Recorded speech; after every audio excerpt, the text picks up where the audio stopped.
ትምህርታችንን እንቀጥላለን።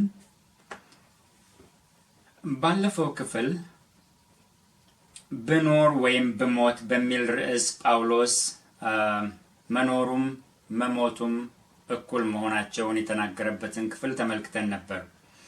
በዚህ በ10ኛው ትምህርት ፊልጵስዩስ ምዕራፍ 1 ከ27 እስከ 30 በመመልከት ፊልጵስዩስ ምዕራፍ 1ን እንጨርሳለን። በዚህ ክፍል ጳውሎስ ከፊልጵስዩስ ክርስቲያኖች ጋር አብሯቸው የሌለ ቢሆንም ሕይወታቸውና ኑሯቸው በእርሱ መኖርና አለመኖር የተደገፈ መሆን እንደሌለበት ይነግራቸዋል። ምዕራፍ 1 ቁጥር 27 እስከ 30 እንዲህ ይላል። ይሁን እንጂ መጥቼ ባያችሁ ወይም ብርቅ በአንድ ልብ ስለ ወንጌል ሃይማኖት አብራችሁ እየተጋደላችሁ በአንድ መንፈስ እንድትቆሙ ስለ ኑሯችሁ እሰማ ዘንድ ለክርስቶስ ወንጌል እንደሚገባ ኑሩ። በአንድም ነገር እንኳ በተቃዋሚዎች አትደንግጡ። ይህም ለእነርሱ የጥፋት ለእናንተ ግን የመዳን ምልክት ነው።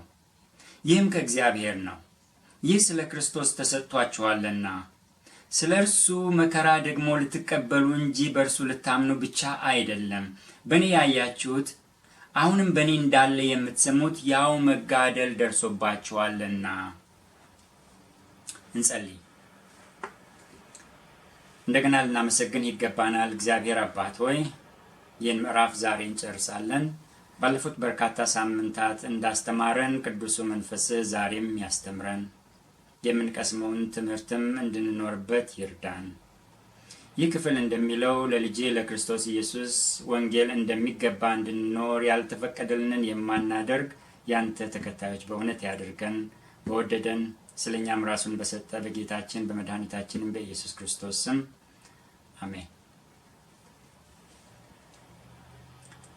ባለፉት ጥናቶች በተደጋጋሚ እንደተመለከትነው በፊልጵስዩስ ከተማ ቤተክርስቲያን እንድትተከል መሳሪያ የሆነው ሐዋርያው ጳውሎስ ይህን መልእክት ሲጽፍ በእስር ቤት ሆኖ ነው።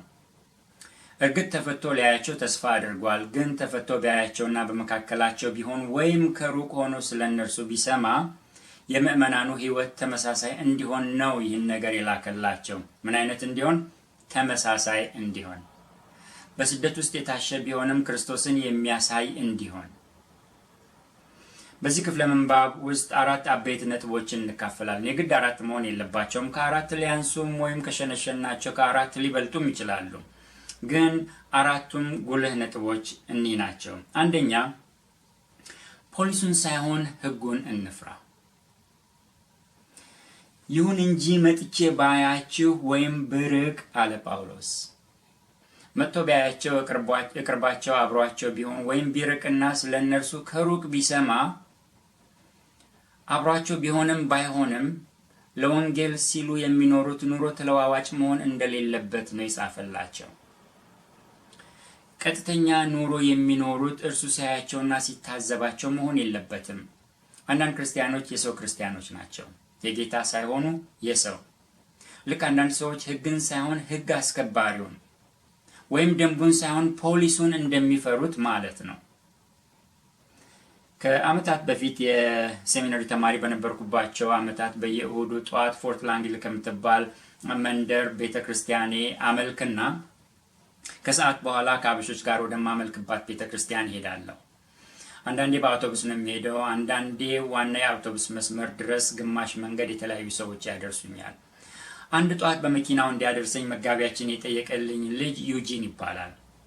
በጣም ፈጣን የሆነች የስፖርት መኪና ናት የነበረችው።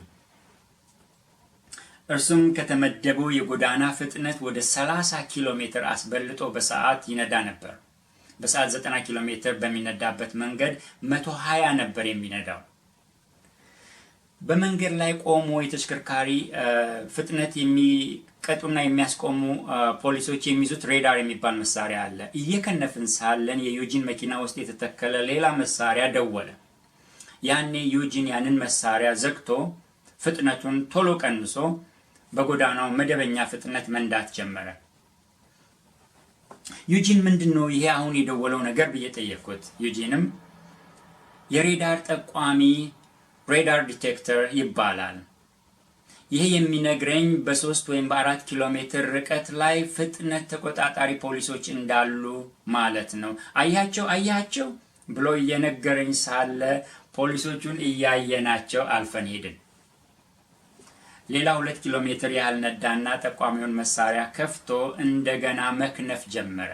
ዝቅ ብሎ የመብረር ያህል ነው ፍጥነቱ። ዩጂን ሕጉን የሚያከብር ሳይሆን ፖሊሶቹን የሚፈራ ሰው ነው። እስከታየ ወይም እስከተመሰገነ ድረስ ሕጉን ይጠብቃል። ካልታየ ግን ሕጉን ቢያጥፈውም ቢቆለመመውም ቢሰብረውም ደንታ የለውም። አንዳንድ ክርስቲያኖችም እንደዚያ ነን አይደል?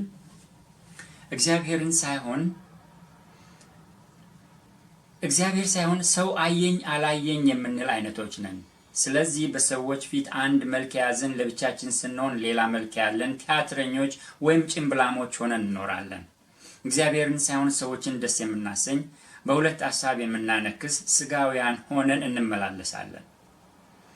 ጳውሎስ የፊልጵስዩስን ምዕመናን የመከራቸው አብሯቸው ሳይኖርም ልክ አብሯቸው እየኖረ ቢያያቸው፣ ቢወቅሳቸው፣ ቢገስጻቸው፣ ቢታዘባቸው የሚኖሩትን የመሰለ ኑሮ እንዲኖሩ መናገሩ ነው። የሱ መኖርና አለመኖር በሕይወታቸው ለውጥ መፍጠር የለበትም። ይህንን ነው የሚላቸው። ይህ ሁለት አይነት መልክ መያዝ ግብዝነት ይባላል። ጌታ ከሚያበሳጩት ከማናቸውም ይልቅ እርድብን የሚያደርጉት ፈሪሳውያን ነበሩ። ከውጪ መልካም መስሎ ይታያሉ። ሲጸልዩ በማዕዘን ዳር፣ ሲጦሙ መጠውለግ፣ ሲሰጡ መለከት ማስነፋት የተለሰኑ መቃብሮች ይላቸዋል። ፍርድን፣ ምሕረትን፣ ታማኝነትን፣ እግዚአብሔርን መውደድ እየተዉ ከከሙን፣ ከአዝሙድ፣ ከእንስላል አስራት የሚያወጡ አስመሳዮች ባለ ሁለት መልኮች ናቸው። ጌታ ደግሞ ልብን የሚያይና የሚያውቅ አምላክ ነውና እነዚህን ሲያይና ሲሰማ ይበሳጭ ነበር። ጌታ በጣም ጠንካራና ኃይለኛ ቃል የተናገራቸው ሰዎች ሌሎች ሳይሆኑ ፈሪሳውያን ናቸው፣ ግብዞች ስለሆኑ። ግብዝ ማለት ጭምብላም ማለት ነው። አዲስ ኪዳን በተጻፈበት ቋንቋ ሂፖክሪስ ይባላሉ። ቲያትረኛ፣ ተዋናይ ማለት ነው። የሆኑትን የማይሆኑ ያልሆኑትን የሚመስሉ ማለት ነው። በጳውሎስ ዘመን ቲያትር የሚሰሩ ተዋናዮች የተለያዩ ሰዎች እየሆኑ ነው የሚሰሩት። ተዋናዩ አሁን ንጉሥ ከሆነ ቀጥሎ እረኛ ይሆናል፣ ቀጥሎ ሴት ወይዘሮ ይሆናል፣ ቀጥሎ ሌላ። ተዋናዮች ወደ 99% ያህል ወንዶች ስለሆኑ ሴትም ሆኖ የሚሰሩት እነሱ ናቸው። እና አንዳንዴ ከመቸኮል የተነሳ ቀሚሱን አጥልቆ ኩሉን ተኩሎ ይመጣና እንደ ሴት እየተኩነሰነሰ ድምፁን አቅጥኖ መናገር ይጀምራል። ግን ወይ ጺሙን አላነሳም ወይ የወንድ ጫማውን አልለወጠም እና ተመልካቹ ሂፖክሪስ ሲሉና እንቁላል ወይ ቲማቲም ወረውሩበታል። የወከልከውን አትመስልም ነው ነጥቡ። ጳውሎስ አብሯቸው ባይሆንም በቅዱሳን ህብረት ውስጥ ያሉ ወገኖች ናቸውና አንዱ ሌላውን የሚያይ ናቸው እነዚህ የፊልጵስዩስ አማኞች። እና አብሮ መጋደልና አብሮ ወይም በአንድ መንፈስ መቆምን መታገልን ይጠይቃል። ክርስትና በግል ከጌታ ጋር የመቆራኘት ህይወት የመሆኑን ያህል የቅዱሳን ህብረትን የሚጠይቅ፣ አንዱ ሌላውን የማበረታታት፣ የማደፋፈር፣ አንዱ የሌላውን ሸክም የመሸከም ህይወት ነው። የግል ግንኙነት ነው፣ ደግሞም የማህበር ጉዞም ነው። በዚህ የማህበር ጉዞ አንዱ የሌላውን አካሄድ የሚያይበትም ነው። ይህ እንደሚገባ መኖር ሩቅ ያለውን አገልጋይ ብቻ ሳይሆን ወይም ህጉን ሳይሆን ፖሊሱን የሚፈሩ በሚፈሩበት መልኩ ሌላውን አማኝ በመፍራት መልኩ ሳይሆን አዩኝ አላዩኝ ሳይሆን ግድ ተሰምቶን በግልጽነት እየታየን እየተፈተሽን የምንጓዝበት አመላለስ ነው። ይህን ነው ጳውሎስ መጥቼ ባያችሁ ወይም ብርቅ ያለው። አጠገባችሁ ብሆን ወይም ባልሆን ማለቱ ነው። ብታዘባችሁ ወይም ባልታዘባችሁ ማለቱ ነው። ይህ የመጀመሪያው ነጥብ ነው። ሁለተኛው እንደሚገባ ኑሩ ያለው ሐሳብ ነው። እንደሚገባ እንኑር፣ የተገባውን ያህል እንኑርለት። በአንድ ልብ ስለ ወንጌል ሃይማኖት አብራችሁ እየተጋደላችሁ በአንድ መንፈስ እንድትቆሙ ስለ ኑሯችሁ እሰማ ዘንድ ለክርስቶስ ወንጌል እንደሚገባ ኑሩ።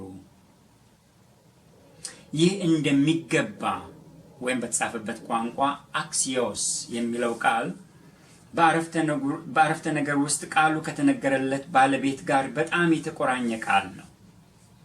ያ ባለቤት የተገባው ሆኖ በመገኘቱ ለዚያ ሲባል የሚደረግ ነገርን መግለጫ ቃል ነው።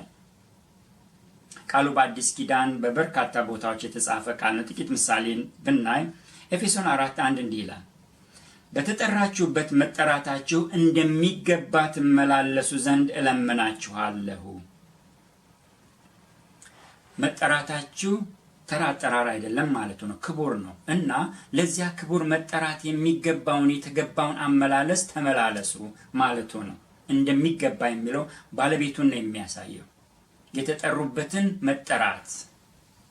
ቆላስይስ 2:12 ከደስታም ጋር በሁሉ ለመጽናትና ለመታገስ እንደ ክብሩ ጉልበት መጠን በኃይል ሁሉ እየበረታችሁ በቅዱሳንም ርስት በብርሃን እንድንካፈል ያበቃንን አብን እያመሰገናችሁ በነገር ሁሉ ደስ ልታሰኙ ለጌታ እንደሚገባ ትመላለሱ ዘንድ እንለምናለን ይላል።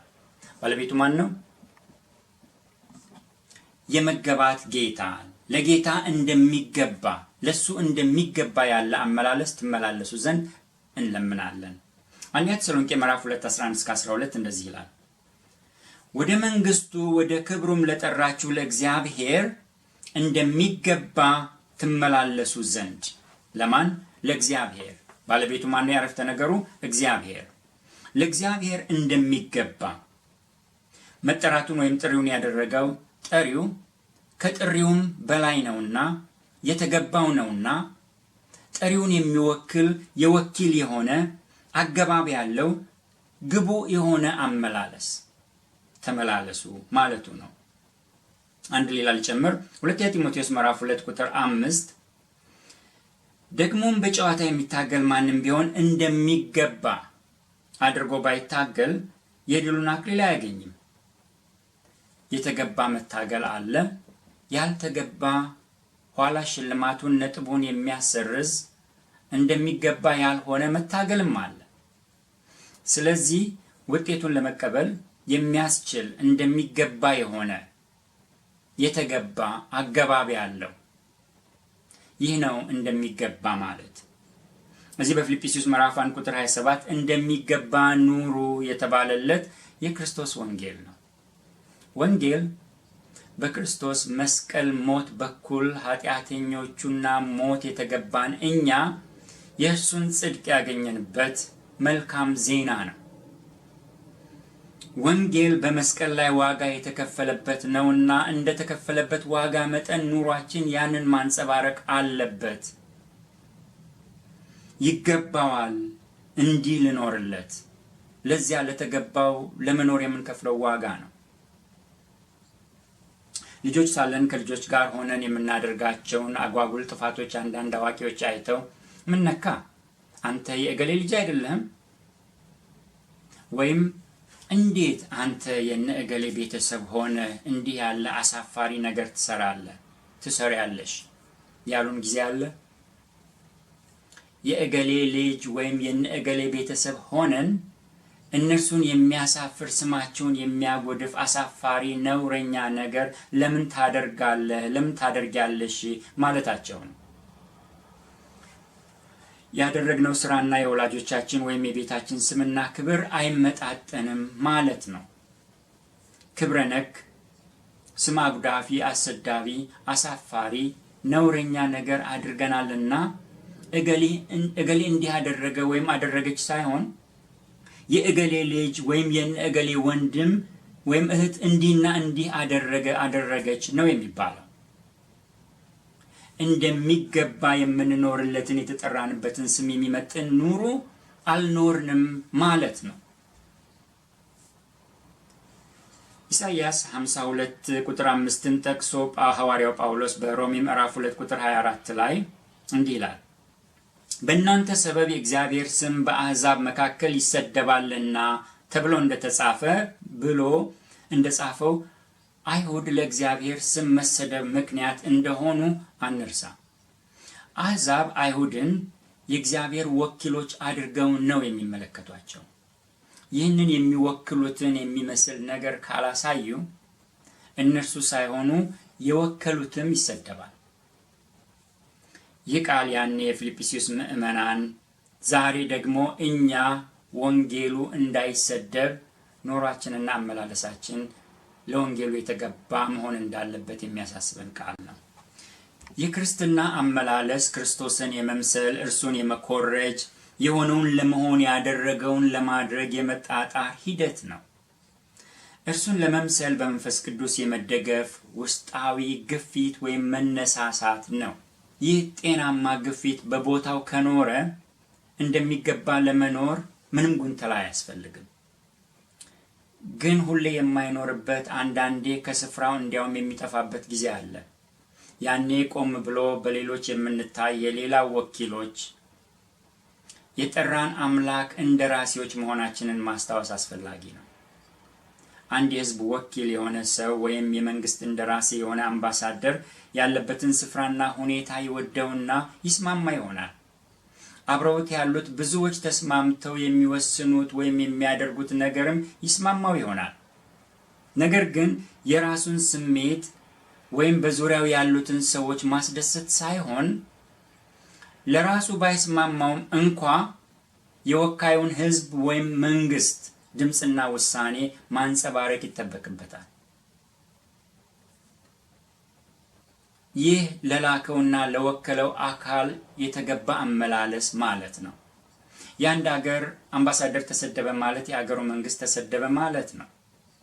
አምባሳደር ባለሙሉ ስልጣን እንደራሴ እንኳ ቢሆን የራሱ ሳይሆን የወከለውን ማንነት የሚያሳስብና የሚያስብ ወኪል ነው። በዙሪያው የሚሆነውን ነገር አይቶ አይመሳሰልም። ፖሊስ አለ ብሎ ወይም የለም ብሎ አይንቀሳቀስም። ባለፈው እሁድ በቤተ ክርስቲያን ምስክርነት የሰጡን የቤተ ክርስቲያናችን መጋቢ አባት ነበሩ። እኒህ በ1964 ገና ደርግ ሳይፈጠር ጌታን ያገኙና በውጣ ውረድ ያለፉ አባት በምስክርነታቸው ውስጥ አንድ አጋጣሚ ያወጉን። የደርግ መንግስት ወድቆ ልክ ኢህአዴግ እየገባ እንዳለ በነበረው አለመረጋጋት ጊዜ በስራ ናዝሬት ነበሩና ናዝሬት የነበረው ኢትሆፍ ሞዝቮልድ የእሳት ቃጠሎ ተፈጠረና ብዙ ሰው እየሰበረ ገብቶ ቴሌቪዥን፣ አልጋ፣ ብዙ የአውሮፓ ኢምፖርት እቃዎች እየተሸከመ ይሄዳል። የወሰደው አድርሶ ወይም አስቀምጦ ተመልሶ ይመጣና ሌላ ተሸክሞ ይወስድና ይሄዳል። ይህ ሁሉ ሲሆን እዚያ ቆሞ የሚታዘቡ ሁለት ሰዎች ነበሩ። አንዱ ዘራፊ ሁለት ዙር ወስዶ አስቀምጦ ለሶስተኛ ዙር ሲመጣ እነዚያ ሰዎች አሁንም እዚያው ቆመዋል። እንዴ እናንተ ሰዎች፣ እኔ ይኸው ሁለት ጊዜ ወስጄ ለሶስተኛ ጊዜ መመለሴ ነው፣ ምን ነው ቆማችሁ ታያላችሁ አላቸው። ዝረፉ ማለቱ ነው። መልሳቸው ይህ ለኛ አልተፈቀደልንም የሚል ነበር። ለኛ አልተፈቀደልንም። ለወንጌል የተገባ አመላለስ የኛን አመላለስ ሌሎች አይተው ወንጌልን የሚወዱበት ጌታን የሚቀበሉበት አመላለስ ነው። አኗኗርና አመላለሳችን ለወንጌልና ለጌታ ስም መሰደብ ምክንያት ሊሆን እንደሚችል ሁሉ ለስሙ ክብርና ለሌሎች መስህብ ሊሆንም ይችላል። ቁጥር 27 ላይ ያለው መጋደል የሚለው ቃል ሌላ ትርጉም እንዳንሰጠው አብራችሁን እየተጋደላችሁ የሚለው ቃል በተጻፈበት ቋንቋ ሱን አትሌኦ፣ ሱን ማለት አብሮ በአንድነት ማለት ነው። አትሌኦ የአትሌት ተግባር ማድረግ ማለት ነው እና አብሮ መታገል፣ አብሮ መሮጥ የሚል ቃል ነው። ይህ ለወንጌል የተገባ አመላለስ ወይም መመላለስ አብሮ መሄድን፣ አብሮ መታገልን፣ አብሮ መጓዝን፣ አብሮ መሮጥን ያሳያል። ሶስተኛው ነጥብ ተቃውሞ የመዳን ምልክት ነውና አያስደንግጠን የሚል ነው። በአንድም ነገር እንኳ በተቃዋሚዎች አትደንግጡ። ይህ ለእነርሱ የጥፋት ለእናንተ ግን የመዳን ምልክት ነው። ይህም ከእግዚአብሔር ነው። ጳውሎስ ወንጌልን በሰበከ ጊዜ በፊልጵስዩስ ጠንካራ ስደት ተፈጥሮ ነበር። ተቃውሞ እንደ ዶፍ ዝናብ አንዴ ወርዶ ከዚያ አላባራ። የፊልጵስዩስ ምዕመናን እንደ ሌሎቹ ክርስቲያኖች ሁሉ የማያምኑ ሰዎች ስደትና መከራ ሊያደርሱባቸው ችለዋልም። ተቃውሞና መከራው ያለ ነገር ነውና በመደንገጥ ፈንታ መደላደል እንዳለባቸው ነው የጻፈላቸው። በፊልጵስዩስ እንዲያውም የመጀመሪያውን የስደት ገፈት እሱና ሲላስ ናቸው የተጎነጩት። ትምህርታችንን ስንጀምር ይህንን በዝርዝር ተመልክተነዋል። የሐዋርያት ሥራ ምዕራፍ 16ን በምንመለከትበት ጊዜ ተግባራዊ ክርስትና ማለት የተቃዋሚዎች ተቃውሞ መታወቂያ የሆነበት ኑሮ ነው። የመዳናችን ምልክትና ምስክርም ነው። ከክርስቶስ ወንጌል ወዲህ እግዚአብሔርን መምሰልና መከተልን የሰበኩ ብዙዎች ተሰደዋል። ከዚያ በፊትም በብሉይ ኪዳንም እግዚአብሔርን መምሰልና መከተልን የሰበኩ ነቢያት ተወዳጆች አልነበሩም። እግዚአብሔርን መምሰል በጎ ከሆኑት ነገሮች ሁሉ በላይ ቢሆንም ይህ ጉዳይ ለወደቀው አዳማዊ ባህሪያችን የሚመች አይደለምና አይፈለግም።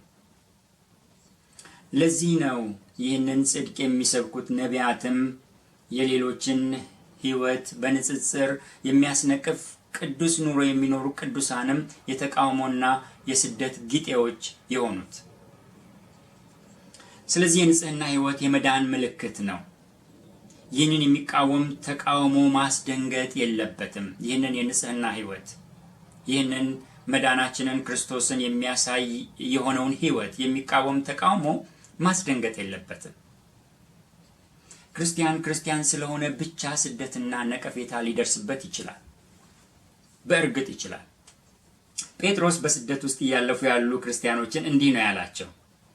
አንደኛ ጴጥሮስ ምዕራፍ 4 ቁጥር 15 እና 16 ከእናንተ ማንም ነፍሰ ገዳይ ወይም ሌባ ወይም ክፉ አድራጊ እንደሚሆን ወይም በሌሎች ጉዳይ እንደሚገባ ሆኖ መከራን አይቀበል። ክርስቲያን እንደሚሆን ግን መከራን ቢቀበል ስለዚህ ስም እግዚአብሔርን ያመስግን እንጂ አይፈር። አንደኛ ጴጥሮስ ምዕራፍ 4 ቁጥር 15 እስከ 16 እነዚህ ክርስቲያኖች መንግስትን ተቃውመው ወይም ሰውን በድለው ወይም በሰዎች ጉዳይ ጣልቃ ገብ ሆነው ስደት ቢደርስባቸው ሳይሆን ክርስቶስን ስለተከተሉና እርሱን ስለመሰሉ መከራን ቢቀበሉ ይህ እንግዳ ነገር መሆን የለበትም ነው ጴጥሮስ ይህን ሲጽፍ ያለው። የስደትንና የቅጣትን ልዩነት አንጥረን ከተረዳን ስደትና ተቃውሞን መቀበል አይከብደንም። የሁለቱን ልዩነት የስደትንና የቅጣትን። ቅጣት ማለት መጥፎ ነገር አድርገን በጥሩ ሰዎች የሚደርስብን ዋጋ ነው። ቅጣት ማለት መጥፎ ነገር ሰርተን መጥፎ ነገር አድርገን በመልካም ሰዎች በጥሩ ሰዎች የሚደርስብን ዋጋ ነው። ስደት ግን መልካም አድርገን በመጥፎ ሰዎች የሚደርስብን መከራ ነው። ስደት መልካም አድርገን መልካም ሆነን በክፉ ሰዎች በመጥፎ ሰዎች የሚደርስብን ስቃይና መከራ ነው። ተቃውሞው የሚመጣብን ከዓለም ጋር አለመመሳሰላችን ነው። ከወንዙ ጋር አንፈስም፣ ከቆሻሻው ጋር አንጠረግም በማለታችን ነው። ከጅምሩና ከክርስቶስም ጀምሮ ተቃውሞ የነበረ ነው። ደቀ መዝሙሩ ከመምህሩ አይበልጥም። የእርሱ ተከታዮች ከተቃውሞ የራቀ ኑሮን አልኖሩም። ሐዋርያቱ ከተቃውሞ የራቀ ኑሮን አልኖሩም።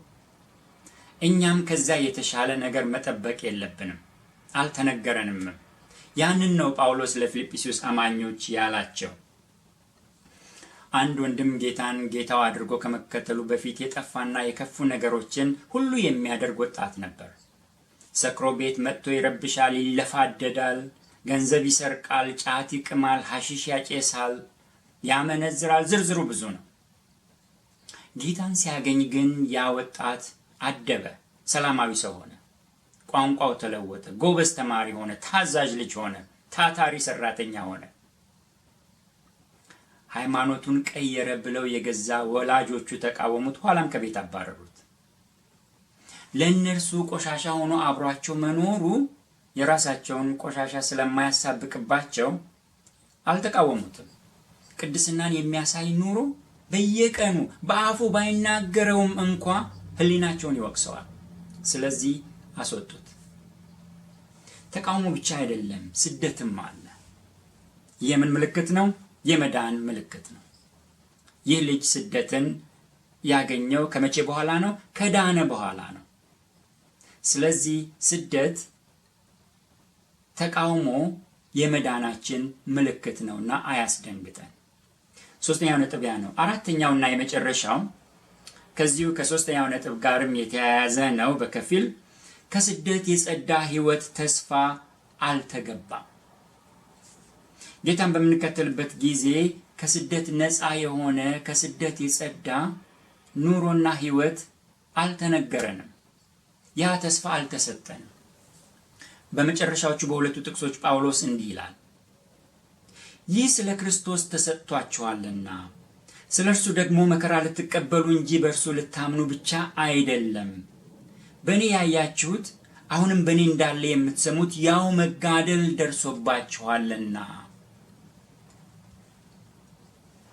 ክርስትናን ከድሎትና ከምቾት፣ ከአዱኛ፣ ከብልጽግና፣ ከስጋዊ ስኬትና ጤንነት፣ ከመንቀባረርና መንፈላሰስ ብቻ ጋር አቆራኝተው የሚያዩና የሚያስተምሩ ሰዎች በዘመናችን በዝተዋል እንጂ አላነሱም፣ አልቀነሱም። እነዚህ በረከቶች የምድራዊ ኑሮ በረከቶች ናቸው እንጂ ምኖች? በረከቶች፣ ምርቃቶች ናቸው እንጂ የክርስትናችን መታወቂያ ካርዶች አይደሉም። ምርቃቶች እንጂ ዋናው እሴት አይደሉም። ከመጡ መጡ፣ ከኖሩ ኖሩ፣ ከሄዱም ሄዱ። እነዚህ ምልክቶች ይከተሏችኋል የተባሉት ምልክቶች አይደሉም። እነዚህ ምርቃቶች፣ እነዚህ ምድራውያን ነገሮች ስንኖር የምንኖርባቸውና ስንሄድ እዚሁ ዘርግፈናቸው የምንሄዳቸው ሸቀጦች ናቸው። በነፃነት ሀገር ከኖርን እግዚአብሔርን እናመስግን። እንደ ክርስቲያን ሆነን ሳንሳቀቅ ተረጋግተን በነፃነት የምንመላለስበት፣ ለመመስከር እምነታችንን ለማካፈል ዋጋችንን የማንተምንበት፣ ለመሰብሰብና ለማምለክ ግራቀኝ የማንገላመጥበት፣ አካላችንም ሕሊናችንም ነፃ ሆኖ ጌታን የምናመልክበት መብት ባለን አገር የምንኖር ከሆነን እግዚአብሔር ይመስገን። እንዲህ በመሰለ አካላዊና ከባቢያዊ ምቹ ሁኔታ ካልኖርንም እግዚአብሔር ይመስገን። ዛሬ በብዙ ጸረ ክርስትና አገሮች የጌታ ልጆች እያለፉባቸው ያሉበት መከራና ስደት፣ ስቃይና ሞት የጨመረበት እንጂ የቀነሰበት ጊዜ አይደለም። ስለ እምነታቸው ነፍሳቸውን የሚሰዉ ክርስቲያኖች ቁጥር በየዓመቱ በ100,000 የሚቆጠር ነው። በዓለማችን በ24 አገሮች ከፍተኛና ግልጽ ስደት በክርስቲያኖች ላይ እየደረሰ ይገኛል። እነዚህን 24 አገሮች ጨምሮ በጠቅላላው በ60 አገሮች ያህል የሚገኙ ወደ 200 ሚሊዮን ያህል ክርስቲያኖች መሰረታዊ የእምነትም ከእምነታቸው ደግሞ የተነሳ የሰውነትም መብት የተነፈጉ ናቸው። ይህ አዲስ አይደለም፣ በክርስቶስ የተጀመረ ነው። ጳውሎስም ራሱ ከአሳዳጅነት ወጥቶ ለጌታው ያደረ ሲሆን ገና ከጅምሩ ነው ስደት የደረሰበት። እዚህም እያለ ያለው ይህንን ነው። በእኔ ያያችሁት አሁንም በእኔ እንዳለ የምትሰሙት ያው መጋደል ደርሶባችኋልና። ቁጥር 27 ላይ ይሁን እንጂ መጥቼ ባያችሁ ወይም ብርቅ በአንድ ልብ ስለ ወንጌል ሃይማኖት አብራችሁ እየተጋደላችሁ ብሏል። ቀደም ብለን እንዳየነው ይህ መጋደል እና እዚህ እየተጋደላችሁ ያለው ቃል አብራችሁ እየታገላችሁ ቀደም ሲል እንዳየነው የሚል ነው። ቁጥር 27 ላይ ያለው አብራችሁ እየተጋደላችሁ የሚለው ቃል ቅድም እንዳየነው ሱናትሌኦ የሚለው አብሮ መታገል ማለት ነው ብለን አይተናል። ቁጥር 30 ላይ አሁን ያነበብነው ላይ ያለው ቃል መጋደል፣ ያው መጋደል ደርሶባችኋል የሚለው በእኔ ያያችሁት አሁንም በእኔ እንዳለ የምትሰሙት ያው መጋደል ደርሶባችኋልና የሚለው ያው መጋደል የሚለው ቃል ደግሞ በተጻፈበት ቋንቋ መከራ አጎኔ የሚል ቃል የእንግሊዝኛው አገኒ የሚለው ቃል የመጣበት ቃል ነው።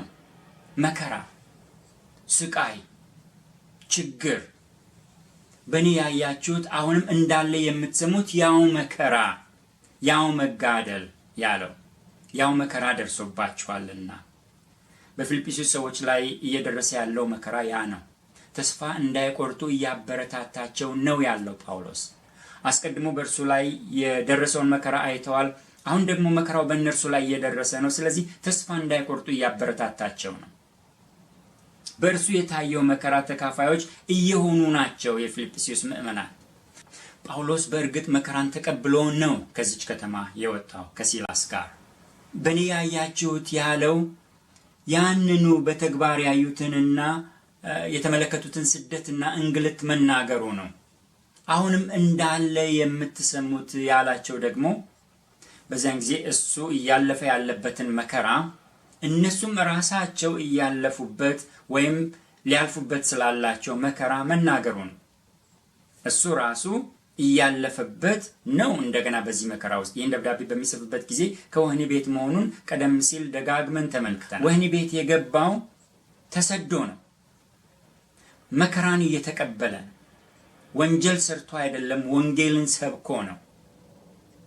ስለዚህ ወንጌልን መስበክ ለክርስቶስ መኖር ምን ያመጣል ማለት ነው? መከራን ያመጣል ማለት ነው። ከስደት የጸዳ ሕይወት ተስፋ አልተሰጠንም። ከስደት የጸዳ ሕይወት ተስፋ አልተሰጠንም። በሁለተኛ ጢሞቴዎስ 3:12 እጨርሳለሁ ይህንን ትምህርት። በእውነትም በክርስቶስ ኢየሱስ እግዚአብሔርን እየመሰሉ ሊኖሩ የሚወዱ ሁሉ ይሰደዳሉ። በእውነትም በክርስቶስ ኢየሱስ እግዚአብሔርን እየመሰሉ ሊኖሩ የሚወዱ ሁሉ